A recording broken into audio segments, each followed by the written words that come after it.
And today we come to July full moon. Start off with a little bit of a poem.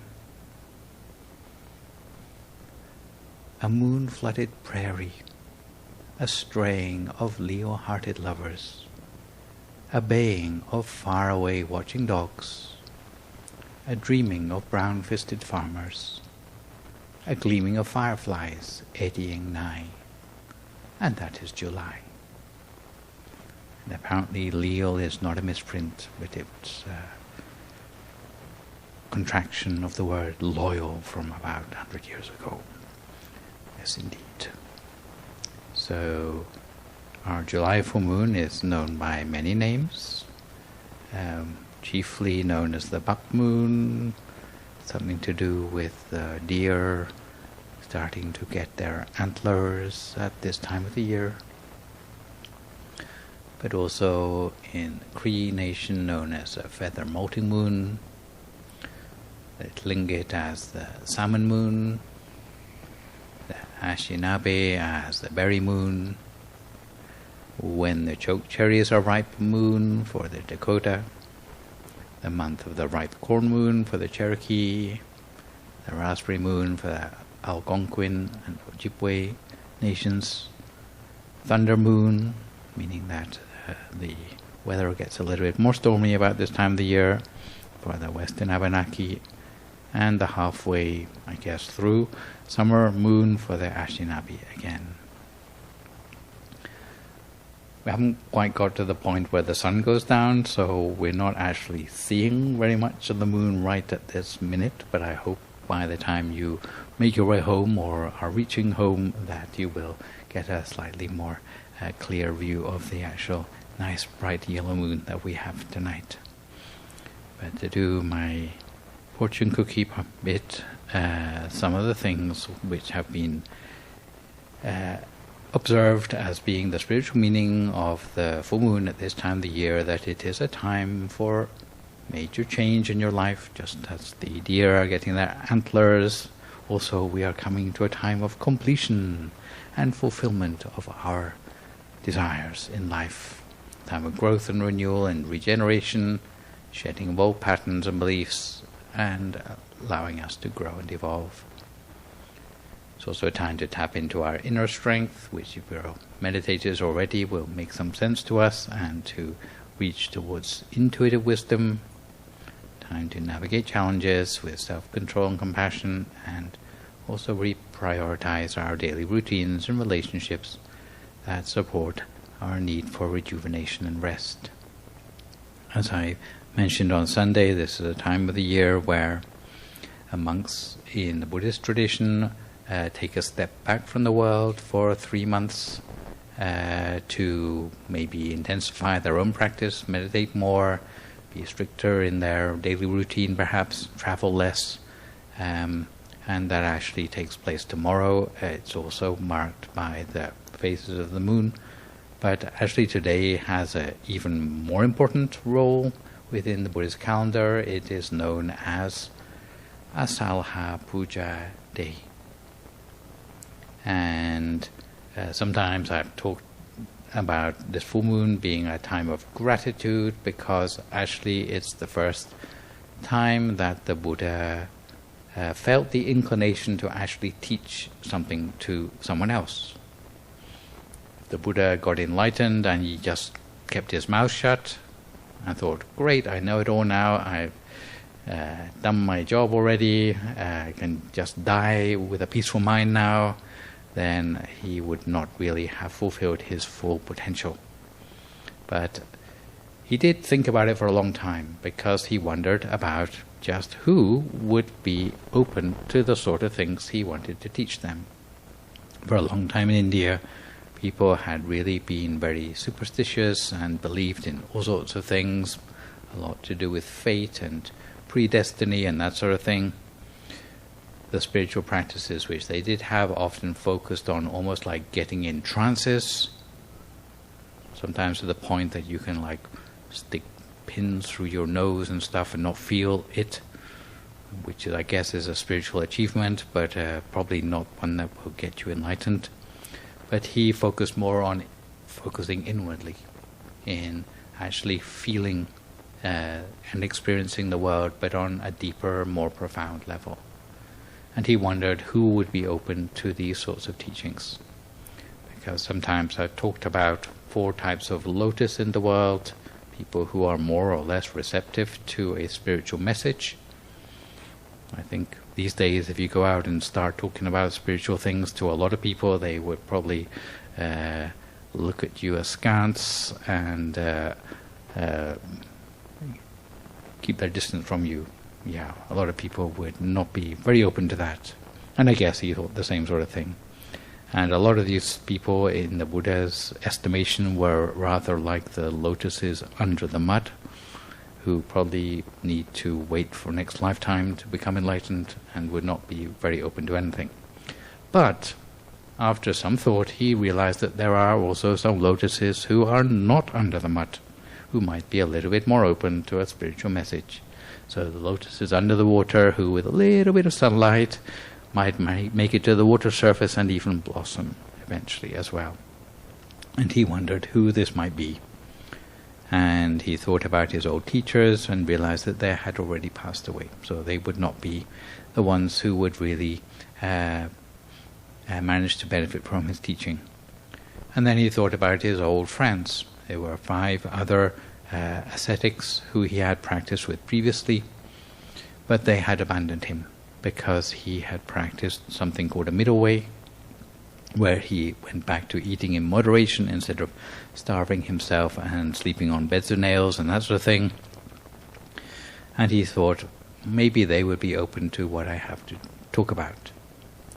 And he made a short journey to where they were camping out in a place which was, again, suitable for our Buck Moon theme, which was a deer park, which is in a place near to Benares in the present day, in Isipatana. And they had all decided, if he comes and bothers us again, we are going to not listen to anything he has to say, because he went back to eating. He must be a wuss. So they all decided, if he comes, we're going to give him the cold shoulder. But it turned out when he appeared, he looked so radiant and full of knowledge that they forgot completely to ignore him. They were all fascinated because he looked very different from what he had looked like before.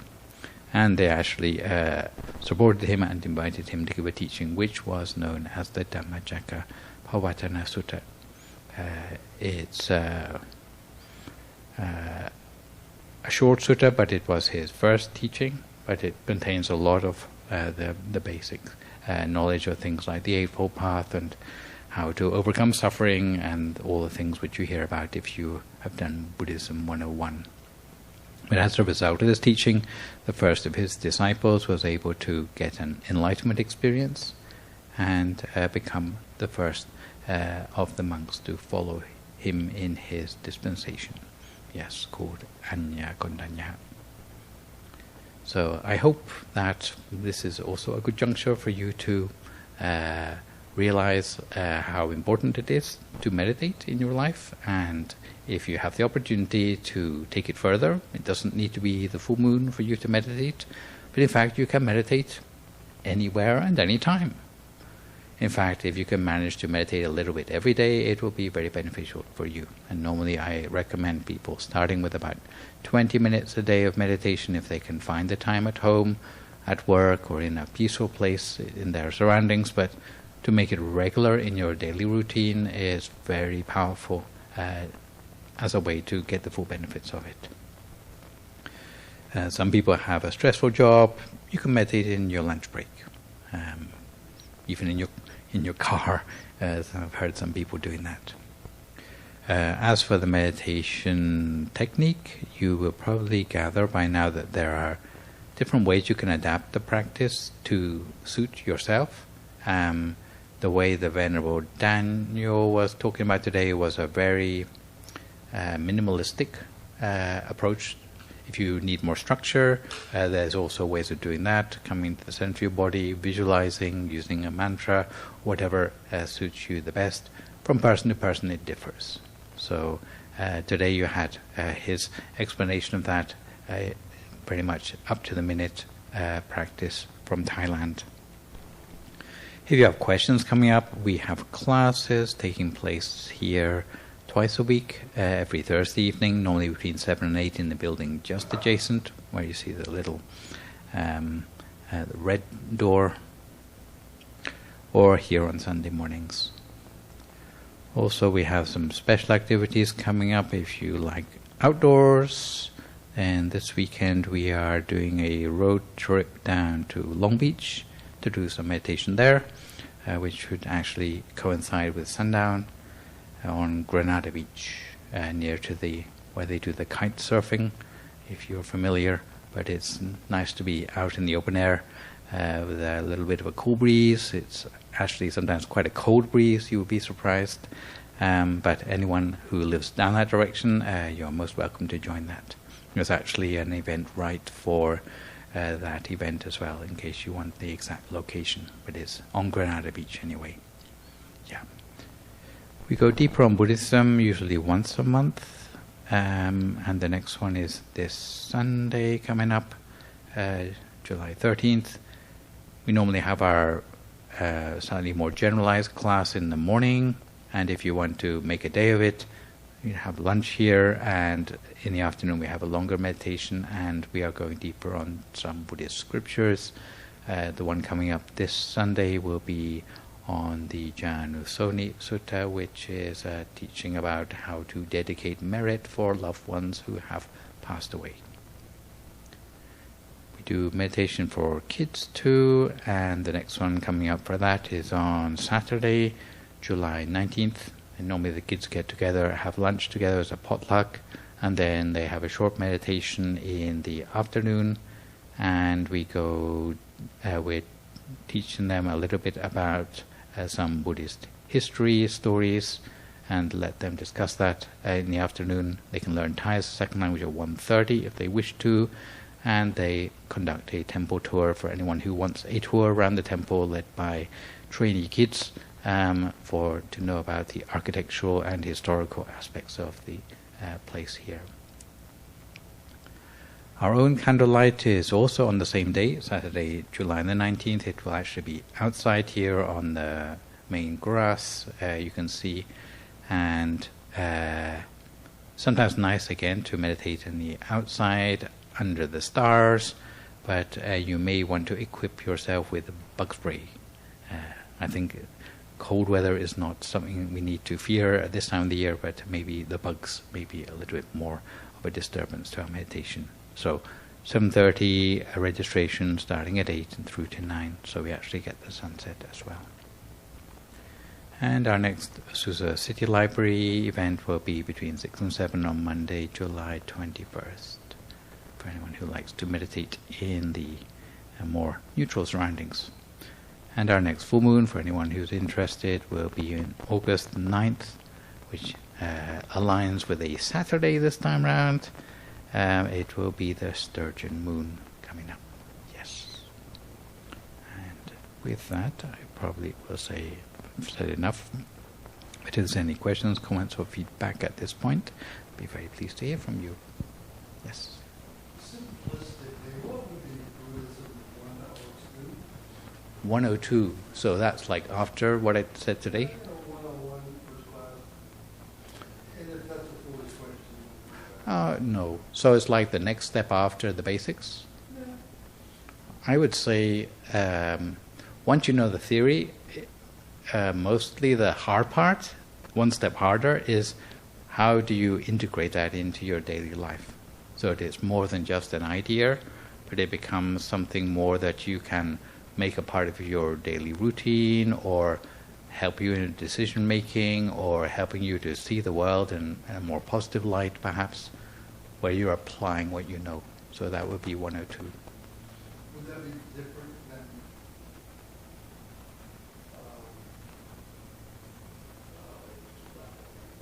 would that be different than discipline? in a way, it requires discipline, because it's like you ask people, who wants to change the world? And everyone says, yes, yes, we want to change the world. The world needs to be better. And so then you ask people, who wants to be the first person to change? And they're all like, oh, well, maybe it can be someone else. Like, we don't want a world that is changed where they don't want to change anything about themselves. So it's the changing yourself requires discipline, and that's what makes it more challenging. Yeah. Thank you.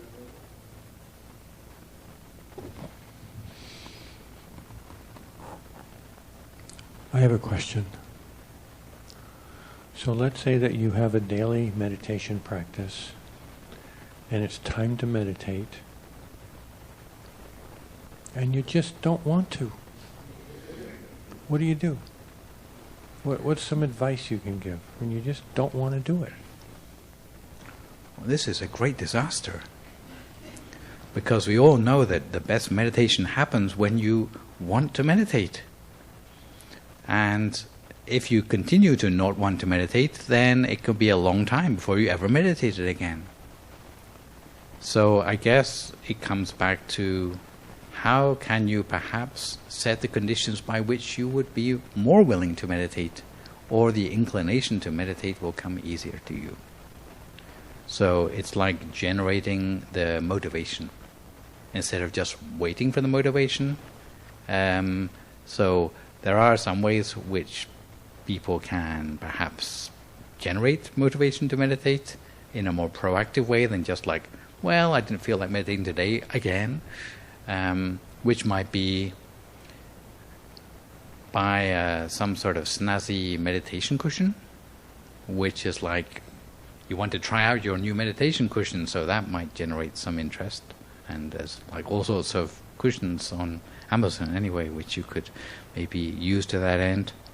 Or you might ask yourself, on the days when I did want to meditate, what was special about that day? It might have been something special you did just before you meditated, which put you in the mood to meditate, like have a shower first, or don't eat too much beforehand, or turn off the lights in the room, or meditate out in the open air, or in a nice setting, or put on noise-cancelling earphones, or turn off the notifications on my phone.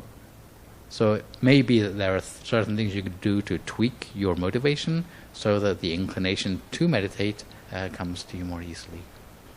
I did have a friend once, a very old friend from back in university days, and he said, I haven't felt like meditating for years now. And normally I would say, well, when you feel like it, then, get back on it again. But it's like been going on for years already. I don't know if he's feeling depressed or whatever. There comes a point where you have to sort of put your finger on the scale a little bit to try to get yourself back into the habit. So you would be surprised sometimes you meditate even though you're not feeling like it, and it seems to do you good anyway. And sometimes this is why having the discipline again is good, because like if you set your time to meditate, and you meditate anyway, even if you haven't quite felt like it yet, then you get the benefits anyway. Maybe not as much as if you were doing it willingly, but getting some benefit nonetheless. Yeah.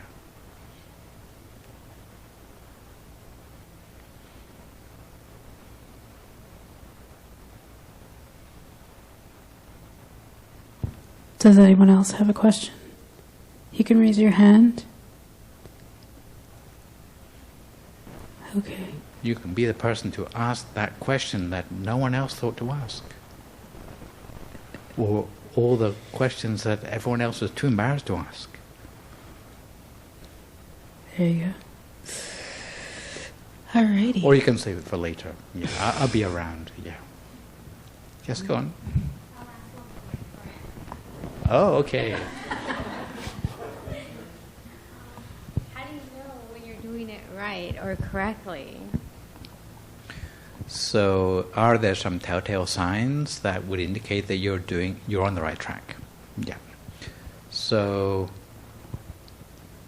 any of those three questions where I asked you to raise your hand, generally, if you can raise your hand for any of those things, then that would be a good sign that you're on the right track. So can you remember what I asked you? Who felt more relaxed as a result of your meditation? Who felt more light and spacious? Who felt more illumination? Any of those three would be simple things that would indicate that you're doing well. And what tends to happen is that as you meditate more, then the degree of those things will increase. Yeah. So those would be very simple indicators that you seem to have hit the mark on your meditation. If on the opposite hand, the more you meditate, the more stressed out you feel, you need to change something generally. If you feel like 10 years older when you finish your meditation, like you got all like wrinkles as a result of your meditation, generally that would not be a good sign, that sort of thing. So yeah, the opposite is also true, that would indicate that you need to adjust something. Yeah. Thank you. So for your friend, yeah.